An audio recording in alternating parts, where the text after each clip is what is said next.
Hola, buenos días a todos. ¿Qué tal? ¿Cómo estáis? Espero que bien. Soy Sergi Lucas, soy fisioterapeuta. Llevo años dedicándome a la fisioterapia vestibular. Soy el director del Instituto de Rehabilitación del Vértigo y el Equilibrio en Barcelona. Y antes de empezar con la presentación, quería decir dos cositas rápidas. La primera, disculparme por no poder estar presencialmente con vosotros. Y es que por un problema de salud no me ha sido posible estar hoy en Madrid. Y bueno, espero que en el futuro podamos compartir momentos como este presencialmente.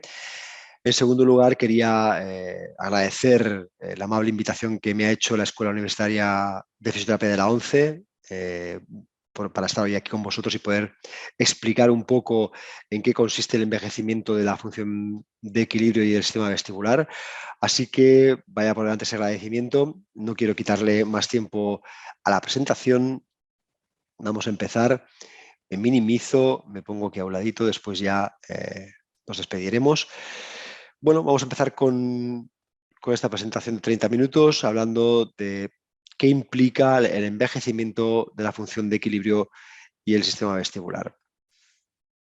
Fijaos en esta primera imagen, esta primera gráfica, como vemos que a lo largo de las próximas décadas el número de adultos mayores va a ir increciendo exponencialmente, más en los países subdesarrollados que en los desarrollados, Europa, Estados Unidos y Australia. Pero fijaos que hacia el año 2050 vamos a tener alrededor de 2.000 millones de adultos mayores, lo cual va a suponer evidentemente un estrés sanitario muy importante y también va a suponer que podamos dar respuesta los que nos dedicamos a trabajar problemas relacionados con el envejecimiento a esta demanda que va a haber en los próximos años. ¿Cuáles son las causas más frecuentes de mareo y vértigo en los adultos mayores? Pues fijaos, la primera de todas es la patología vestibular. La patología vestibular puede llegar a abarcar el 50% del síntoma mareo y vértigo en adultos mayores. También hay otras causas, la enfermedad cardiovascular, las enfermedades sistémicas, los problemas psiquiátricos, los problemas metabólicos y también las medicaciones. Fijaos que ya sabéis que los pacientes mayores están polimedicados la mayoría, llevan mucha medicación y esto también puede ser un punto de partida para que el paciente pueda sufrir de mareo y vértigo. Fijaos aquí en este pequeño resumen que he hecho de varios estudios de epidemiología sobre equilibrio, cómo los pacientes mayores de 65 años tienen una prevalencia de mareo y desequilibrio de alrededor del 30%. Es una prevalencia realmente alta y preocupante para nosotros. También fijaos que la prevalencia del mareo y el desequilibrio aumenta muy abruptamente con la edad, alcanzando niveles por encima del 50% en personas de mayores a 80 años. En este otro estudio de Marchetti y Whitney en el año 2005 nos hablaba de que los pacientes mayores de 65 años atendidos en atención primaria, una de sus quejas principales era el vértigo y el mareo. El 24% de ellos referían tener mareo y el 17% referían que su queja principal era precisamente esa, mareo, vértigo o desequilibrio. La patología vestibular en general está infradiagnosticada y esto es algo que siempre nos ha parecido muy grave a los que nos dedicamos a la reeducación de pacientes vestibulares. Está infradiagnosticado y en general el paciente necesita de un periplo largo para poder ser diagnosticado, 4 o 5 visitas médicas antes de llegar a un diagnóstico correcto. En este estudio de Neuhausen en el 2008, algo que nos llamaba también poderosamente la atención era que el 50% de los pacientes que participaron en el estudio que tenían mareo estaban diagnosticados de algo que no era vestibular cuando su diagnóstico era vestibular, era de origen vestibular realmente. El 50% de pacientes estaban mal diagnosticados.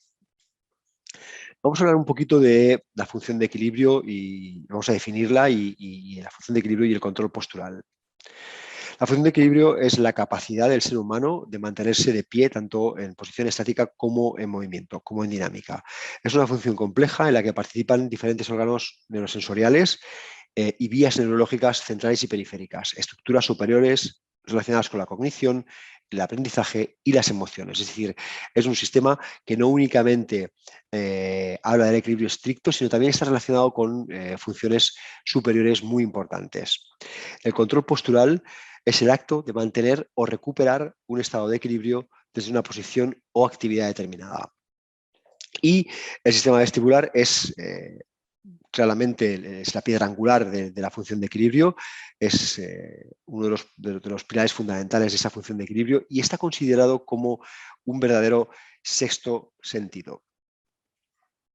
Vamos a ir introduciéndonos un poquito en qué es el sistema vestibular y cómo se organiza. Fundamentalmente, el sistema vestibular consta de 3 bloques bien definidos. El primero sería la entrada neurosensorial, que fundamentalmente es la visión, el vestíbulo y el sistema propioceptivo. Son 3 entradas neurosensoriales que recogen información de la periferia, de movimiento, para poder llevarla a un procesador central, a un ordenador central que es el que se va a encargar de gestionar todas esas informaciones de entrada. Las va a cotejar, las va a analizar y en íntima relación con el cerebelo va a enviar una respuesta, una salida motora por vías ascendentes hacia los ojos y hacia el sistema postural a través del reflejo vestibulocular y a través del reflejo vestibuloespinal. Además de estas 2 respuestas motoras, vamos a tener otros 2 reflejos no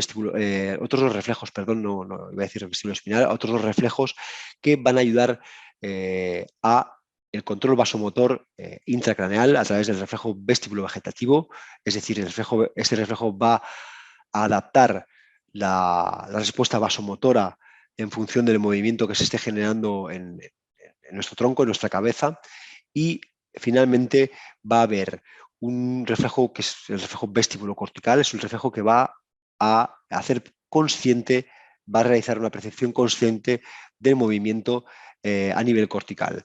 A través de las vías ascendentes tálamo-corticales se va a ejecutar este reflejo vestibulocortical que nos va a permitir percibir qué está ocurriendo con nuestra postura, con nuestro movimiento. Todo esto va a permitir que la función de equilibrio se ejecute con normalidad. La disfunción vestibular aumenta con la edad. Fijaos cómo a medida que nos vamos haciendo mayores, la prevalencia de patología vestibular va aumentando, siendo tremendamente alta por encima de los 80 años. Fijaos que por encima de los 80 casi todos los pacientes tienen problemas vestibulares, sintomáticos o no.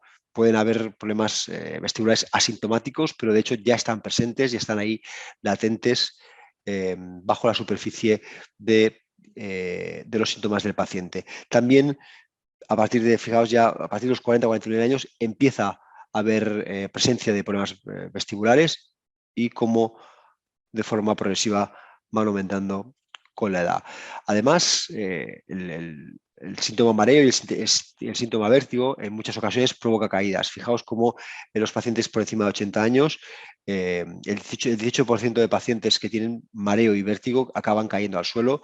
Imaginaos el impacto socioeconómico que tiene que un paciente caiga y, bueno, pues por ejemplo, se pueda romper una cadera, pueda tener una fractura, tenga que estar un tiempo en cama. Esto realmente para nosotros es muy importante el poder evitar que ocurra cuando nuestro paciente tiene mareo y vértigo.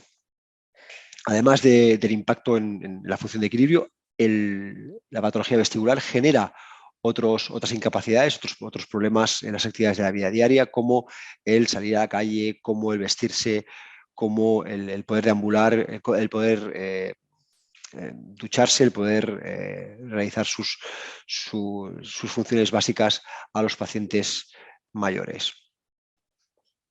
¿Cuáles son las patologías vestibulares más frecuentes o más prevalentes en el adulto mayor? Pues fijaos, tenemos 3 principales. El VPPB, que imagino que todos vosotros habéis oído hablar de él, el vértigo posicional paroxístico benigno es la principal. Después también tenemos la presbivestibulopatía, de la cual vamos a hablar, y la patología central, que también les dedicaremos unos minutos. El VPPB es la causa principal de vértigo en el adulto mayor. ¿Cuál es su fisiopatología? Pues bien, es el desplazamiento, al final se produce un desplazamiento de partículas de carbonato cálcico desde un punto del oído interno, desde el utrículo, hacia los canales semicirculares. Estos otolitos, estas partículas de carbonato cálcico deberían estar colocados en esta mácula utricular que veis, deberían estar pegados aquí siempre, pero por situaciones patológicas y por situaciones anómalas, estos otolitos, que son microscópicos, acaban por desplazarse al interior de los canales semicirculares del oído, que tenemos aquí un modelo que lo representa. Fijaos, estos otolitos que deberían estar en la parte alta, en el utrículo, acaban metiéndose en los canales semicirculares, de manera que cada vez que el paciente realiza un movimiento de cabeza, estos otolitos se mueven dentro del canal, generando un movimiento patológico llamado nistagmo, y este movimiento es el que va a generar la sensación de vértigo al paciente. Si el paciente extiende su cabeza, los otolitos se mueven; si el paciente la flexiona, se vuelven a mover, y esto va a generar un movimiento ocular que está en la base de la sintomatología del paciente. Si veis en esta imagen que os he querido colocar aquí, se ve perfectamente cómo el paciente tumbado en la camilla, con la cabeza hacia la derecha, tiene un movimiento muy importante, muy brusco hacia, en este caso, hacia el lado izquierdo. El movimiento ocular va al contrario que la cabeza. Fijaos, el paciente gira su cabeza y cuando la gira, este movimiento ocular paulatinamente se va deteniendo, este nistagmo se va deteniendo para invertirse y ir hacia el lado derecho. Pap, pap, pap, ahí lo veis. Pues este movimiento ocular es lo que provoca el vértigo del paciente. Fijaos que este paciente se está cogiendo a la camilla porque está sufriendo de vértigo durante el movimiento ocular. Esto es lo que observamos con un paciente que tiene VPPV. ¿Qué es lo importante en el VPPV? Lo importante es que sepamos localizar dónde está colocado esta masa otoconial, este material microscópico que se desplaza, si en el lado derecho, en el lado izquierdo, en un canal semicircular o en otro. Eso nos va a permitir poder después realizar un tratamiento eficaz y directo sobre el problema del paciente. Mirad esta guía práctica de VPPV americana del año 2017. Nos indica que el coste directo e indirecto para llegar al diagnóstico de VPPV en Estados Unidos es de alrededor de $2.000. Es un coste muy importante y está relacionado con lo que comentábamos antes, de que el paciente vestibular está infradiagnosticado o necesita 4 o 5 visitas médicas para poder ser valorado correctamente. El 86% de los pacientes acaba suspendiendo la actividad, que tiene vértigo de posición, porque es bastante incapacitante. El 68% de los pacientes disminuye la carga de trabajo, otros dejan de trabajar, un 4%, y otros cambian de trabajo por culpa de esta patología. Por lo tanto, es un problema de salud bastante importante. El VPPV se soluciona sin medicación de ningún tipo. Quería señalar esto y quería destacarlo porque es muy importante. Generalmente encontramos pacientes que vienen con vértigo de posición a nuestra consulta, medicados, y en realidad el vértigo de posición no responde a medicamentos. Es un vértigo mecánico que hay que darle una respuesta mecánica. Hay que resolverlo con una maniobra mecánica. Los supresores vestibulares que se dan habitualmente no tienen ningún impacto sobre el vértigo de posición. Y además, otra cosa importante es que no hay que hacer ninguna prueba complementaria. Lo podemos diagnosticar o podemos explorar de una forma totalmente clínica sin necesidad de pruebas complementarias. No es necesario realizar una radiografía, no es necesario realizar una resonancia magnética, como muchas veces vemos en los pacientes que acuden a la consulta. Con una exploración clínica y un conocimiento adecuado de qué es el vértigo de posición, podemos llegar sin ningún problema a su resolución. Fijaos, diagnóstico y tratamiento no van a durar más de 8 minutos. Es relativamente simple el solucionarlo si tenemos las herramientas adecuadas. ¿Cómo lo tratamos? Lo hemos dicho, el vértigo de posición es un vértigo totalmente mecánico y lo vamos a solucionar con una maniobra mecánica. Lo importante de todo esto, ¿qué es?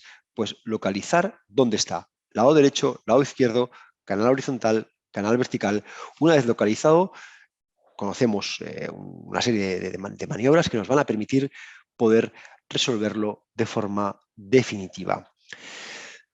¿Cuáles son las causas más frecuentes del vértigo de posición? Pues mirad, sobre todo golpes directos, caídas y golpes en la cabeza o incluso latigazos cervicales que van a generar un golpe directo sobre la cabeza son la principal causa del vértigo de posición. También el envejecimiento del sistema otolítico, hemos visto que el sistema otolítico, el utrículo y el sáculo están colocados en el oído interno y el envejecimiento de estos dos órganos va a provocar que los otolitos se desprendan de su espacio para acabar en el canal semicircular.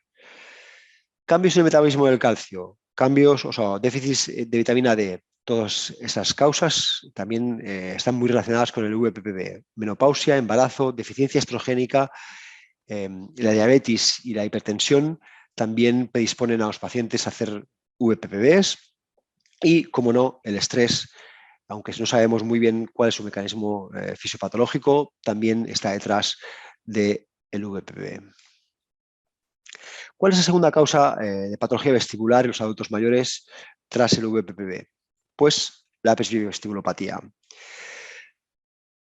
Dada la creciente evidencia de la prevalencia y el impacto de la pérdida vestibular relacionada con la edad, la Sociedad Baraní en el año 2019 propuso definir esta nueva entidad, como se ha hecho para el envejecimiento de otros sistemas sensoriales como la presbiopía o la presbiacusia. La definición del PVP tiene como objetivo describir las pérdidas leves o incompletas vestibulares atribuibles al proceso fisiológico de envejecimiento, consistente con otras pérdidas sensoriales relacionadas con la edad, como la presbiacusia, que son pérdidas igualmente incompletas en contraposición a las pérdidas totales como la ceguera o la sordera. El desarrollo de un diagnóstico formal nos va a ser útil en el campo clínico porque nos va a permitir pormenorizar un plan terapéutico adecuado al paciente y en el investigador para la estandarización de protocolos y estudios relacionados con el mareo y el vértigo. Vamos a repasar rápidamente cuáles son los criterios diagnósticos que propuso la Baraní Society para la presbivestibulopatía. Fijaos, se deben cumplir los criterios de la A a la D. El primer criterio, el criterio A, sería un síndrome vestibular crónico de al menos 3 meses de duración y con al menos 2 de los siguientes síntomas: desequilibrio o inestabilidad, alteración de la marcha, mareo crónico y caídas recurrentes. El segundo criterio sería que el paciente tenga hipofunción vestibular periférica bilateral leve y documentada por el VHIT, por el test del sillón rotatorio o por la prueba calórica que realizan los otorrinos. Cualquiera de estas tres, de estos testes, si identifican que el paciente tiene una pérdida intermedia de la ganancia del reflejo vestibulocular, nos va a servir como criterio para poder decidir si estamos frente a una presbivestibulopatía o no. El tercer criterio sería la edad, evidentemente, que un paciente sea mayor de 60 años. A partir de ahí, el paciente puede ser diagnosticado de presbivestibulopatía. Y el último es que todos estos síntomas del paciente adulto mayor con mareo, desequilibrio e inestabilidad no se explican con otra enfermedad o otro trastorno de una forma mejor que con la presbivestibulopatía. La tercera causa de patología vestibular en el adulto mayor va a ser la patología central, las patologías centrales relacionadas con el sistema vestibular. Principalmente van a afectar al núcleo vestibular, al cerebelo, al mesencéfalo y a los centros superiores corticales. Afectan a estructuras de procesamiento e integración de las informaciones neurosensoriales vestibulares, visuales y somatosensoriales. ¿Cuáles son las patologías más frecuentes centrales que nos encontramos en la patología vestibular?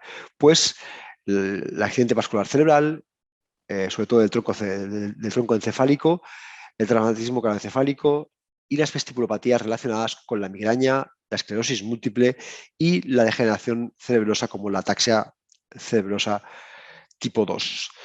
Tanto la patología central como la patología periférica nos van a reducir la correcta respuesta y la orientación espacial, el control postural y el control oculomotor de los pacientes. ¿Cómo vamos a explorar a nivel funcional el sistema vestibular? Pues lo vamos a explorar a través de la oculomotricidad, del reflejo vestibulocular y del reflejo vestibuloespinal. ¿Con qué objetivo? Con el objetivo de, primero de todo, distinguir si lo que tenemos frente a nosotros es un paciente con una patología central o una patología periférica. Esto es crucial.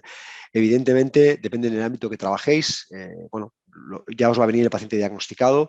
En muchos casos, si estáis en un hospital o en un centro o en centros de atención hospitalaria o primaria, el paciente es muy probable que ya esté diagnosticado, entonces no tendréis esta dificultad. Pero en mi caso, por ejemplo, que trabajo en clínica privada, bueno, y los pacientes a veces nos llegan de primera intención, lo primero que tenemos que poder hacer es hacer una buena exploración para identificar si el problema que tiene el paciente es central o periférico.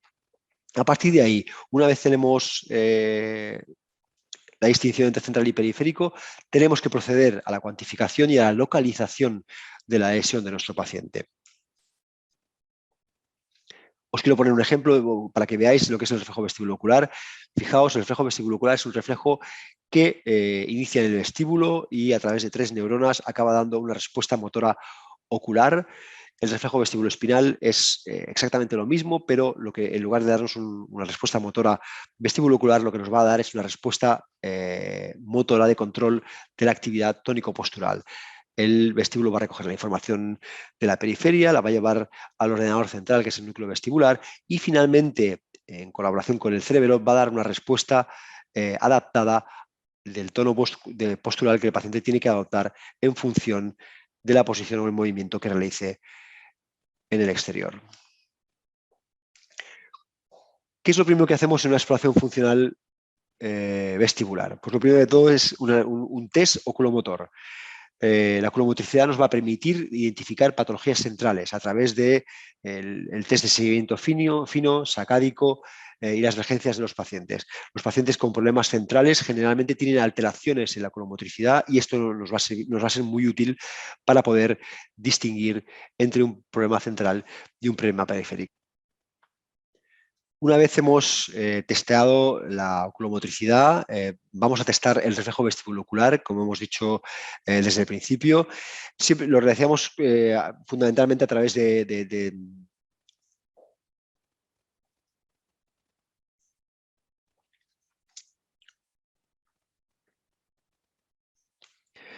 una vez hemos testado el reflejo vestibulo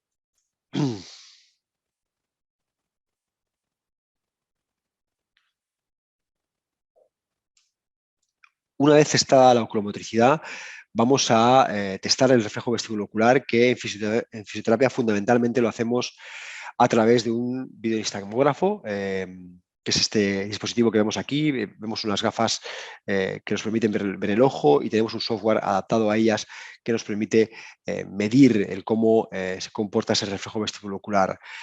Ese es el instrumento principal que nosotros, del cual nos hacemos uso para poder valorar bien a nuestro paciente.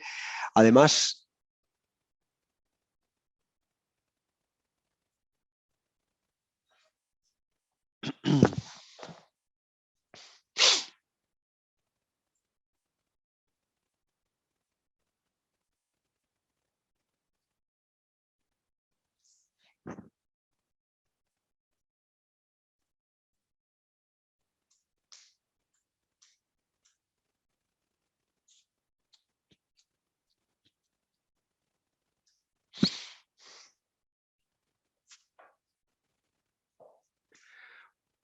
una vez testada la oculomotricidad, vamos a pasar a medir el reflejo vestibulocular, que lo hacemos principalmente con dos instrumentos eh,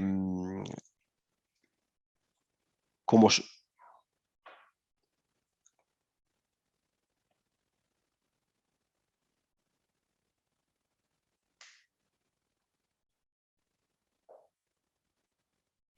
Una vez testada la oculomotricidad, vamos a medir el reflejo vestibulo-ocular, que lo medimos a través de fundamentalmente dos instrumentos. El primero de ellos es el videonistagmoscopio o el videonistagmógrafo, que nos permite medir perfectamente bien y cuantificar muy bien el reflejo vestibulo-ocular a través del movimiento de los ojos de nuestro paciente.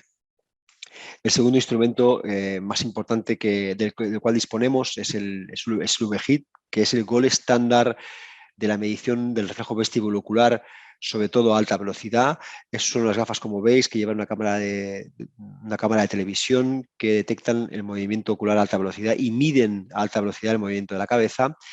Y estas gafas nos van a permitir ver cómo el paciente responde a la fijación de un target, de un objetivo puesto en el horizonte, tal y como veis en mi puntero láser.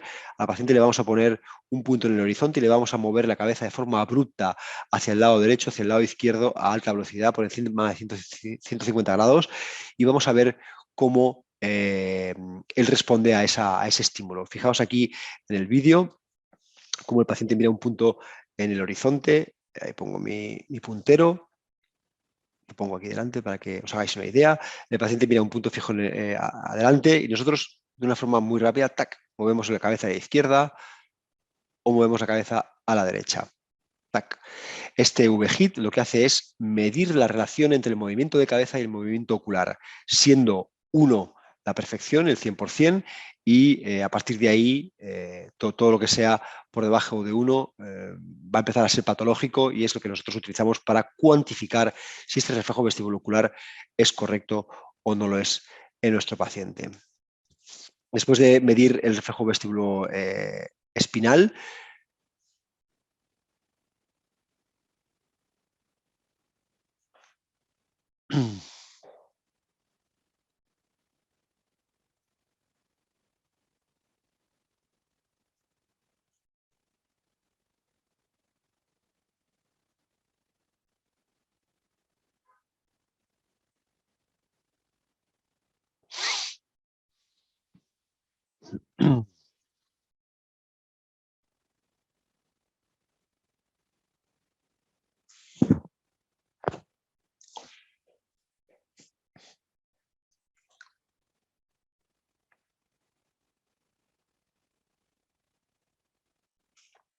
una vez hemos medido la oculomotricidad, la hemos testado, vamos a pasar a medir el reflejo vestibulocular, que lo hacemos fundamentalmente a través de lo hacemos de tres formas diferentes.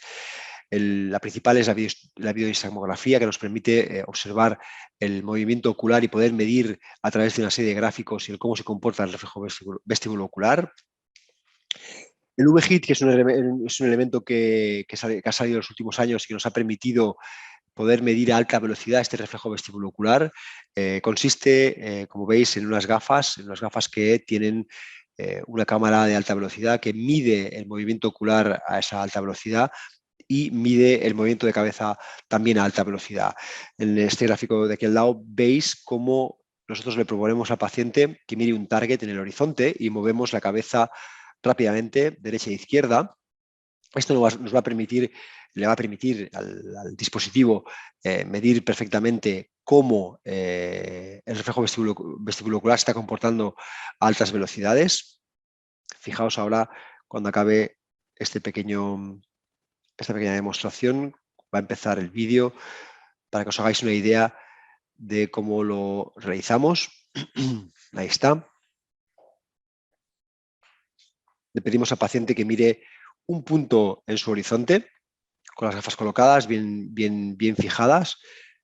Pongo el puntero láser delante para que os hagáis una idea. El paciente está mirando a mi puntero láser, yo muevo de forma rápida la cabeza izquierda a derecha, el paciente no sabe hacia dónde yo la muevo y esto permite identificar al dispositivo la relación entre el movimiento del ojo y el movimiento de cabeza. La relación perfecta sería del 100%, pero en pacientes con patología vestibular, evidentemente, ese 100% va decreciendo, va disminuyendo y el aparato nos mide perfectamente si el reflejo vestibulocular de nuestro paciente está al 100%, al 80%, al 70%, al 60% o más bajo. Esto nos va a permitir poder establecer una estrategia terapéutica perfecta en relación a nuestro paciente. La tercera prueba que utilizamos en fisioterapia es la prueba rotatoria impulsional, es el sillón rotatorio. Nosotros Sentamos al paciente en un sillón que gira sobre su propio eje, le giramos derecha e izquierda y medimos cómo el reflejo vestibulocular está actuando y le está dando información al paciente de movimiento. Esto también nos va a permitir a frecuencias medias, a diferencia del VHIT, que es a frecuencias altas, el poder identificar si nuestro paciente y su reflejo vestibulocular son correctos o no. La tercera, bueno, más allá de la medición del reflejo vestibulocular, podemos medir también el reflejo vestibuloespinal a través de la posturografía computerizada. Aquí veis, bueno, uno de los dispositivos que existen en el mercado de posturografía computerizada, que consta de una placa estabilométrica que un software está midiendo constantemente la oscilación del paciente, dándonos una serie de información de cómo se comporta el equilibrio, cómo el paciente responde, perdón, a los diferentes cambios de equilibrio que realizamos en la plataforma. Este análisis de organización sensorial nos permite distinguir entre cómo gestiona el paciente la información somatosensorial, la visual, la vestibular, y poder así también centrarnos en lo que más nos interesa desde el punto de vista rehabilitador. Bien, ¿cómo tratamos los problemas vestibulares? Pues con rehabilitación vestibular. La rehabilitación vestibular o la fisioterapia vestibular es la ejecución sistemática y planificada por parte del fisio de una serie de ejercicios que tienen como objetivo la reducción o eliminación de los síntomas de nuestro paciente.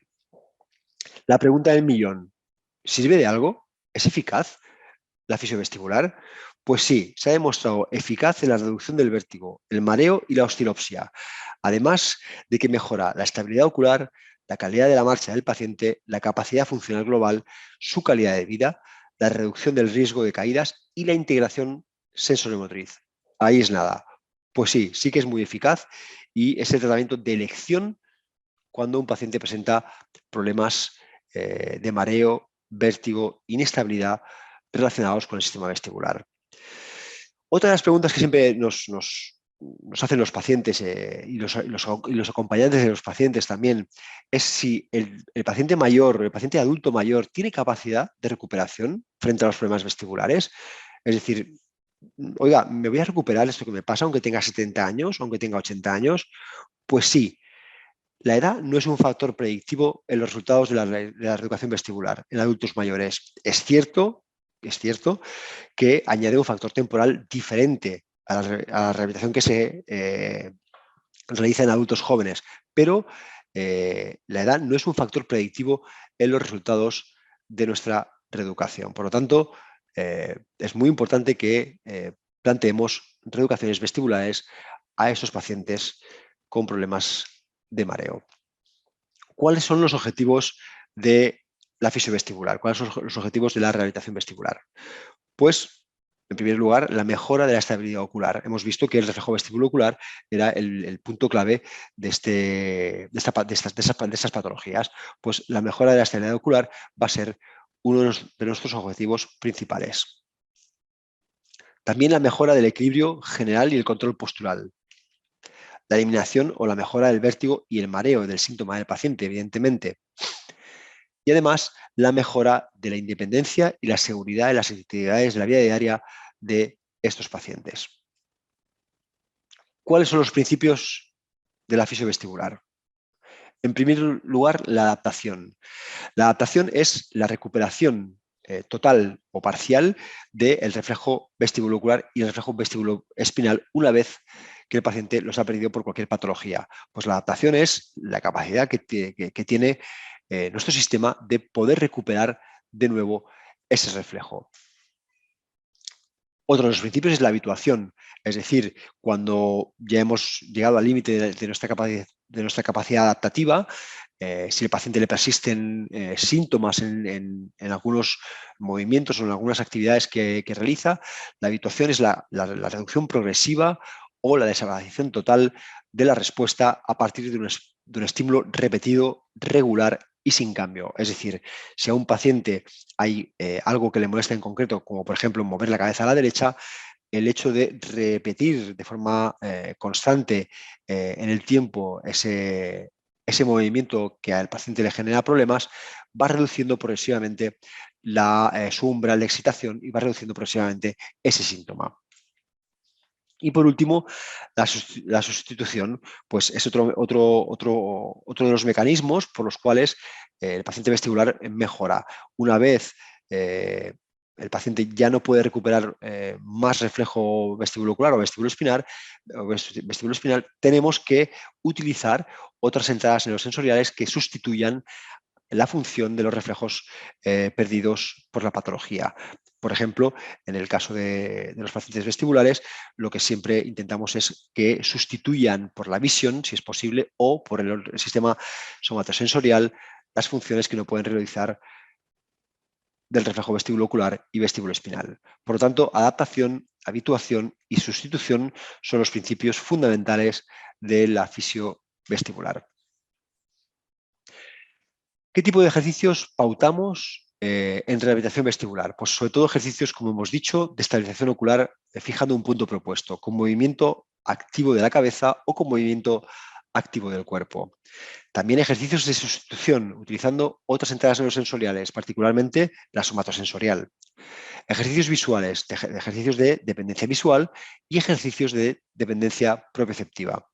Ejercicios de habituación, como hemos visto, para sensibilizar el síntoma del paciente y, en el caso de que sea necesario, educar al paciente en el uso de dispositivos y concienciar al paciente de su problema para que preste atención y evite caídas en el caso de tener problemas vestibulares severos.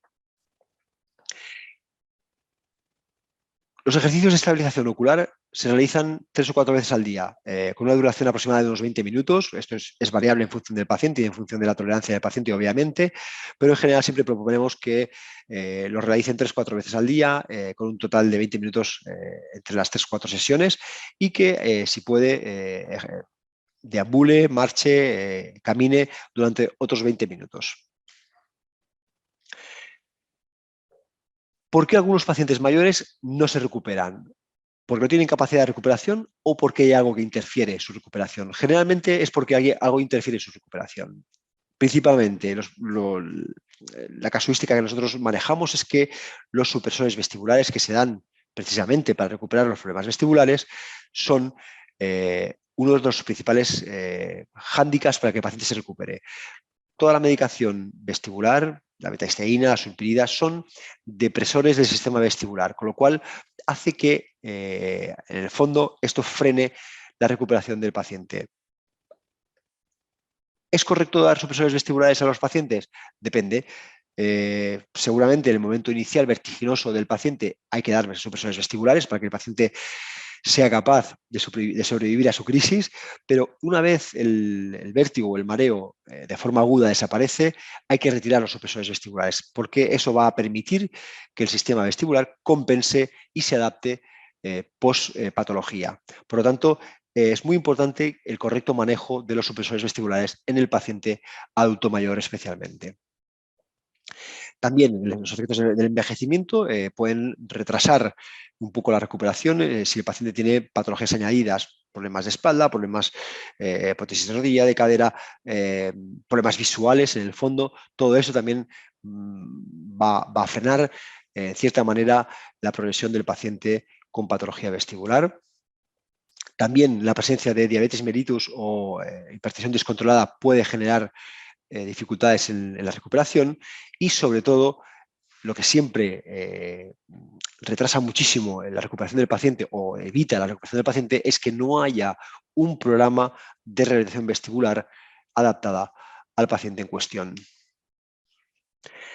Bien, para acabar, ¿con qué nos quedamos de todo esto que hemos dicho? Pues fundamentalmente que en las próximas décadas va a haber un aumento muy importante de adultos mayores y que tenemos que estar preparados a las dificultades que esto va a generar en el equilibrio de los pacientes y los síntomas de los pacientes mayores de 65 años.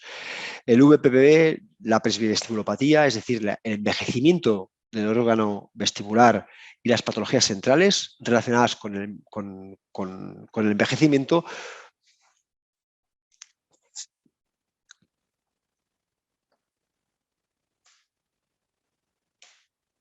bien. ¿Con qué nos quedamos de todo esto que hemos dicho? Pues nos quedamos con que va a haber un aumento progresivo de adultos mayores en las próximas décadas y que esto va a sobretensionar el sistema sanitario y que tenemos que estar preparados al aumento de problemas relacionados con el equilibrio que nos vamos a encontrar de aquí en adelante.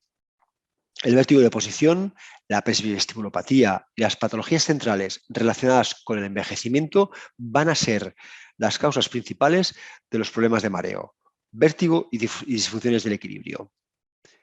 Y que la rehabilitación vestibular va a ser el tratamiento de elección en todo ese tipo de problemas. Tenemos un rol, tenemos una posición crucial en el bienestar y la calidad del paciente vestibular. Así que, bueno, os animo a todos a que, bueno, si no estáis formados en formación vestibular, os forméis porque los pacientes vestibulares nos van a necesitar en los próximos años. Bueno, eso es todo.